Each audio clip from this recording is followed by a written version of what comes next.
ಬಂಗಾಳದ CEC BJP ಸರ್ಕಾರದಲ್ಲಿ CS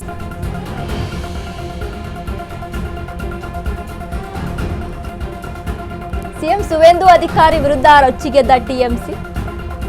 ಪಶ್ಚಿಮ ಬಂಗಾಳದ ಮುಖ್ಯ ಕಾರ್ಯದರ್ಶಿಯಾಗಿ ಮಾಜಿ ಸಿಇಸಿ, ಹಿಂದೆ ಮುಖ್ಯ ಚುನಾವಣಾ ಅಧಿಕಾರಿಯಾಗಿದ್ದವರಿಗೆ ಈಗ ಸಿಎಸ್ ಆಗಿ ಮನೋಜ್ ಕುಮಾರ್ ಅಗರ್ವಾಲ್ ಅಪಾಯಿಂಟ್ಮೆಂಟ್. ಮನೋಜ್ ಕುಮಾರ್ ಅಗರ್ವಾಲ್ ನೇಮಕಕ್ಕೆ ಟಿಎಂಸಿ ಆಕ್ರೋಶ. ಬಂಗಾಳ ಚುನಾವಣೆ ನ್ಯಾಯಯುತವಾಗಿಲ್ಲ ಎಂಬುದಕ್ಕೆ ಉದಾಹರಣೆ. ಇದು ತುಂಬಾ ನಾಚಿಕೆಗೇಡಿತನದ ನಡೆ ಮತ್ತು ನಾಚಿಕೆ ಇಲ್ಲದ ನಡೆ ಅಂತ ಟಿಎಂಸಿ ಸಂಸದೆ ಸಾಗರಿಕಾ ಘೋಷ್ ಇನ್ಸ್ಟಾಗ್ರಾಂನಲ್ಲಿ ಕಿಡಿಕಾರಿದ್ದಾರೆ. ಕಾಂಗ್ರೆಸ್ ಹಿರಿಯ ಮುಖಂಡ ಬಿಕೆ ಹರಿಪ್ರಸಾದ್ ಸಹ ಕೆಂಡಾಮಂಡಲ. ಈಗಾಗಲೇ ಪಶ್ಚಿಮ ಬಂಗಾಳದಲ್ಲಿ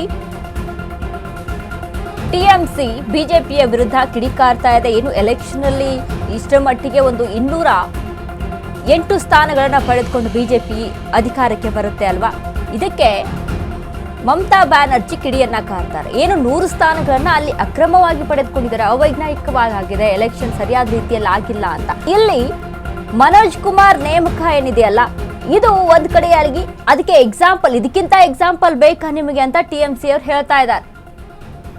ಬಂಗಾಳದಲ್ಲಿ ಎಲೆಕ್ಷನ್ ನ್ಯಾಯಯುತವಾಗಿಲ್ಲ ಅನ್ನೋದಕ್ಕೆ ಇದಕ್ಕಿನ್ನ ಎಕ್ಸಾಂಪಲ್ ಬೇಕಾ? ಟಿಎಂಸಿ ಸಂಸದೆ ಸಾಗರಿಕಾ ಘೋಷ್ ಇನ್ಸ್ಟಾಗ್ರಾಂನಲ್ಲಿ ಕಿಡಿಕಾರಿರುವಂಥದ್ದು ಈ ವಿಚಾರಕ್ಕೆ. ಕಾಂಗ್ರೆಸ್ ಹಿರಿಯ ಮುಖಂಡ ಬಿಕೆ ಹರಿಪ್ರಸಾದ್ ಸಹಿತ ಇದಕ್ಕೆ ಖಂಡಾಮಂಡಲವಾಗಿದ್ದಾರೆ. ಯಾಕಂದ್ರೆ ಈಗಾಗಲೇ ಪಶ್ಚಿಮ ಬಂಗಾಳದಲ್ಲಿ ನಡೆದಂಥ ಎಲೆಕ್ಷನ್ ವಿಚಾರಕ್ಕೆ ಸಂಬಂಧಪಟ್ಟಂತೆ ಬಿಜೆಪಿ ನ್ಯಾಯಯುತವಾಗಿ ಈ ಅಧಿಕಾರಕ್ಕೆ ಬಂದಿಲ್ಲ, ನ್ಯಾಯಯುತವಾಗಿ ಇಷ್ಟೊಂದು ಸಂಖ್ಯಾಬಲವನ್ನು ಪಡೆದುಕೊಂಡಿಲ್ಲ ಅಂತ ಮಮತಾ ಬ್ಯಾನರ್ಜಿ ಎಲೆಕ್ಷನ್ ಆದಂಥ